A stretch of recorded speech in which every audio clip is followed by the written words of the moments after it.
Coming up, I'm going to take a flat primed undercoat and give it some nice pre-shading to add a little bit extra depth to your paint job. But first, as always, don't forget to like this video and subscribe to the channel. Okay, so you've primed your model and you want to get on putting some paint down. But before you do that, why not make the paintwork stand out that little bit more? The general concept behind this step is to emphasise the panel lines on the kit, which will hopefully give the impression of dirt and grime building up over time. Then, by adding a modelling effect to the centre of the panels, you also get a nice feeling of fading due to the general rigours of service that these type of vehicles went through. Airbrush wise, I'm using the Harder and Steenbeck Infinity with a 0.15 needle. This is a really fine needle and it gives me a little extra control over the small details, but you can easily use something like a 0.35 or a 0.4 needle and get very similar and great results. Air pressure wise, it's set to around about 12 psi. When it comes to paint, I take a pure brilliant white for this step. I'm using a Mr. Hobby flat white in this instance, but you can just as easily use whatever brand you're used to. And then thin that with Mr. Hobby leveling thinner. Give it a good stir through and adjust the level of thinners to paint until you're left with a milky consistency. Again, it should flow, but not be transparent when you tap it on the side of a pot. So now your paint's mixed, let's get started. It might take a little bit of time to get the pressure right, as you can see by some of the oversprays I've done.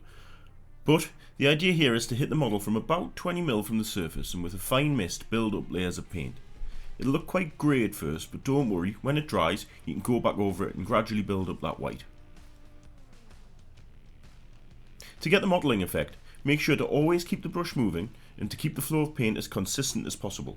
But again, don't worry, as even with a ton of practice and a high-end airbrush like me, you can still make mistakes. But, like a lot of things, that can easily be fixed down the road. Technique wise, try and be as accurate as possible, but use an almost juddery and random motion. Again, the aim here is to build up the layers and not stick one final coat down first time. As you progress, start to leave some of the panels the greyer colour, only adding white to maybe half or just over half. This will add to the overall end effect when you put down your final base coat later on in the build. And finally, for added effect, you can then go back over it with other shades that complement the eventual base colour. In this case, because it's going to be the sky grey, I'm using the sand yellow and khaki green, both from Vallejo's Model Air range. The browns will subtly show through the base paints and give a slightly different tone to those particular panels and make them stand out a little bit more. But again, only pick a few and make sure it's pretty random. And that is basically it. The challenge with this one is maintaining a good air pressure, so I'd strongly advise that you practice this one a few times just before you start on any major builds.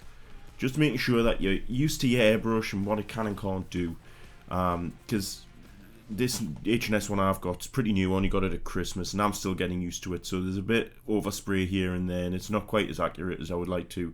But to be honest, any mistakes or if you overspraying can be taken care of in the next step, so it's not massively vital. So thanks for watching, and I hope at least one person out there has learned something, and all that's left for me to say is again thanks, and don't forget to like and subscribe to the channel. Ta-da!